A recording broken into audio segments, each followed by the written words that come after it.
वाशिमसह राज्यामध्ये जे साखरेचे दर अचानक वाढले, एकदम या आठवड्यामध्ये दुपटीनं जे दर झालेत, त्यामुळे जे गोड पदार्थ विकणारे व्यावसायिक आहे, तसेच चहा विक्रेते आहे, यांच्या व्यवसायावर देखील त्याचा परिणाम दिसतोय.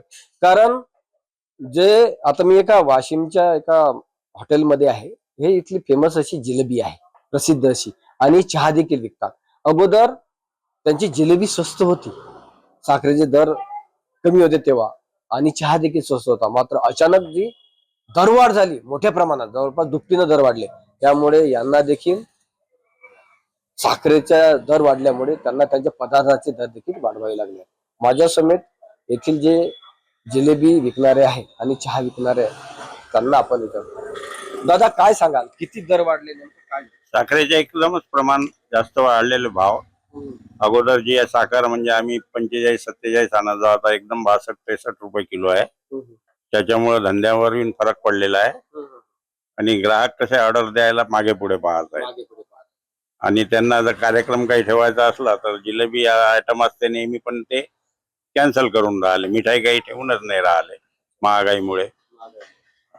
अगोदर किती दर होते जिलेबीचे आणि चहाचे पण काय दर होते? चहा अगोदर 7 रुपये होती, नंतर एकदमच 10 रुपये झाली. आणि जिलेबी 110 रुपये किलो होती, आता 130 रुपये किलो आहे. चिल्लर जिलेबी 40 रुपये पाव चालू आहे.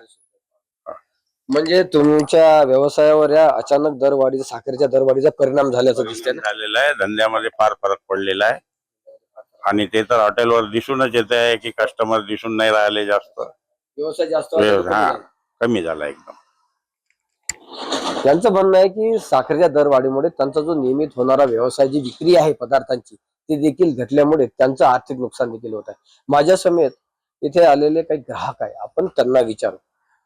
दादा मला सांगा, तुम्ही चहा घेतला, अगोदर 7 रुपयाला मिळायचा, आता 10 रुपये, काय सांगा? आता पहिले 7 रुपये होती, आता 10 रुपये झाली. हो, म्हणून काय ते साखरेचा भाव वाढले, म्हणून ते 10 रुपये केली. माझी वाढली, आम्हाला पुरत नाही ते.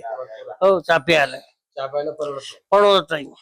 साखरेचे दर कमी व्हायला पाहिजे असं वाटतं का तुम्हाला? हो, साखरेचा भाव कमी व्हायला पाहिजे.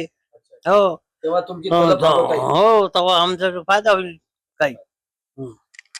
आणखी इथे जिलेबी खाणारे जे खवय्ये आहेत ते आहेत, ते नेहमी त्या इथे येत असतात. मात्र आता अचानक जे दरवाढ झाली 25 ते 30% दरामध्ये, त्याचा फटका त्यांना बसताना दिसत आहे.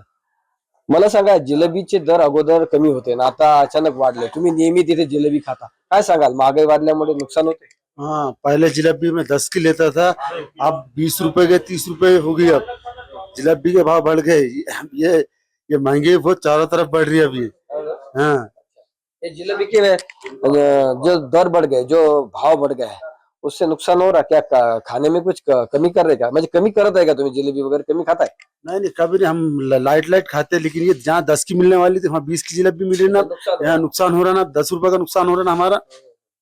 हाँ, 10 रुपए का नुकसान हो रहा ना हमारा। क्या कहना है? म्हणजे साखर कमी झाली पाहिजे स्वस्त, तेव्हा तुम्हाला जिलेबी व्यवस्थित खाता येईल. हाँ, साखर के भाव कम होना है, जब जिलेबी के भाव कम होंगे, फिर साखर के भाव कम होंगे तो जिलेबी के भाव कम होंगे। हाँ, खरंच हे सगळे जे काही खवय्ये आहे किंवा जे तलबदार आहेत, चहा पिणारे, यांचं म्हणणं आहे की साखरेचे जे वाढलेले दर आहेत, हे जर कमी झाले तर आम्हाला नियमितपणे जे काही जिलेबी आहे तेही खाता येईल मनसोक्तपणे, आणि जे काही चहाची तलब आहे ते देखील भागवता येईल. व्हिडिओ जर्नलिस्ट संतोष गोमाशेसह किशोर गोमाशे, न्यूज 8 मराठी, वाशिम.